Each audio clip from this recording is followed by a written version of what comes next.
بمن يرفع الصوت ومن يلقي الشباب.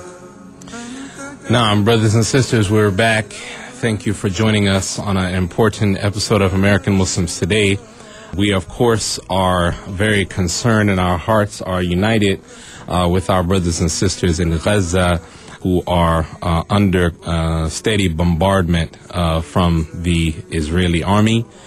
And we are reporting to you just, basically the current status, over 500 injured, over 500 killed, over 3,000, nearly 3,000 injured, and the toll keeps rising all the time. And we're basically, just another brief comment.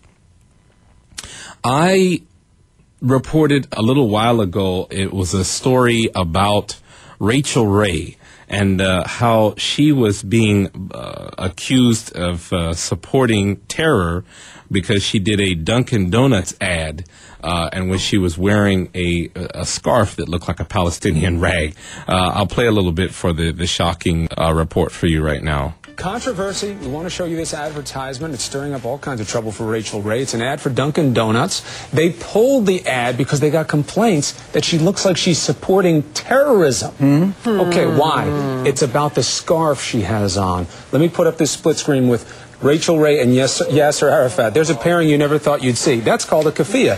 Palestinians wear it. They have for many, many generations. It became a political symbol in the 30s and the 60s. But that's not a keffiyeh, but she's not wearing it. That's the point. No, she's That's not. the point. That scarf is kind of like one. That scarf is paisley. But it was enough to pull the ad. And so apparently it was given to her by the dresser. It's not even her own scarf. It's just unbelievable. But it's Yeah, so, I reported on that, and I made a little comment at that time that, it was stupid, and I guess Michelle Malikin had wrote a big article about how she was proud about how Dunkin' Donuts pulled the ad because, God forbid you be against terrorism or supporting terrorism. I know what that's about. I know what was behind that.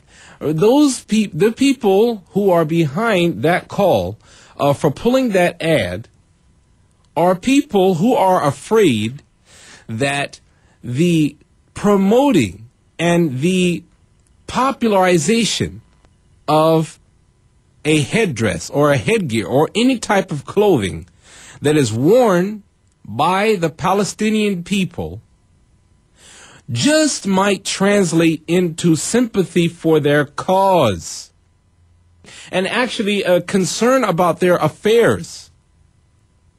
And this is what is happening now for the first time. And this is something that I just wanted to speak upon. I think if you want to look at all this message that's coming out is number one, it's time for a solution to the Palestinian problem. You cannot go another presidential term, another 4 years or another 8 years and have a president say hello and goodbye and not have a solution to it. It is time to solve the problem. And there's only one solution to the problem, and Israel is not being forced to accept that reason.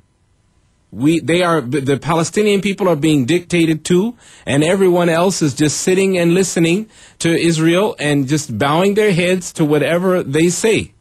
But it is time for a solution to the Palestinian problem. The only thing that can come good out of this, as I said before, is that American people are perhaps for the first time seeing the oppression of the Gazan people, of the Palestinian people up close due to the different media outlets that are, expanding the information, and the difference in wording of the reporting is making all the difference.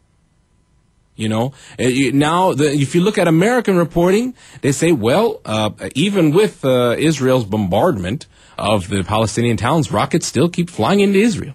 And I think Fox News, they showed over and over this Hamas rocket falling in an area next to civilians. So this is what they reported. Instead of showing the carnage and death and destruction in Gaza, they're showing this one bomb that fell near a place where civilians just might have been. So there's just a difference in reporting is making all of the difference. And what is coming out, brothers and sisters, and we're happy about it, is that Americans are realizing that terrorism is not a byproduct of Islam. It's not a byproduct of the Quran. It's not a byproduct of the teachings of the Prophet Muhammad sallallahu alaihi wasallam. Terrorism is a byproduct of anger, frustration, and despair. Now, we know that there are the Muslim world has its share of nutbags out there. But what can they do? They can use situations like this to fuel the flames of people who would respond with revenge if they were put in this situation. I don't care if they were Muslims, Christians, Jews, Chinese, Asians, Hindus, or whatever. Anybody put in the situation of the Palestinian people will react just like them. And I think I recall George Calloway of the UK stating that a few years ago in the 40s, the Jews, they dug tunnels in the Warsaw. They dug tunnels and made bombs and did all of these things that the Palestinian people are doing because they were under siege. This is the situation. And now this is feeding the flames of extremism all around the world, all around the Muslim world. They are hot. They are irate. They are pissed off. And I'm an American, and but I'm a Muslim. And I feel the rage. I feel the anger and the frustration. And this situation is building and fuming the flames just when the Muslims were looking to end conflict all over the world and call for peace. The flames of extremism are blowing up once more. And people are afraid of it all over the world. You hear it reported. In Britain and Europe, pro-Palestinian demonstrations have been largely peaceful. But events in Gaza are undermining moderate mainstream Muslim efforts to stop radicalization. Young Muslims feel very angry, upset and sad about what's happening in Gaza. They feel helpless and they're crying on the British government to stand up to the aggression by the Israelis. And young Muslims also sense there is potential now to be brainwashed by extremists and terrorists. And the work that we've done over the past 5 years to challenge that and eradicate that threat has gone down the drain. That's the point. That's the point, brothers and sisters. So I think that if the only thing that's good that can come out of this is that I don't want to hear anybody say that if somebody gets caught with terrorism or somebody tries to fly a plane or this and that and the other, I don't want to hear anybody else say, oh, they hate us because of our freedoms. They hate us because of our wealth. They're jealous of our wealth. On that.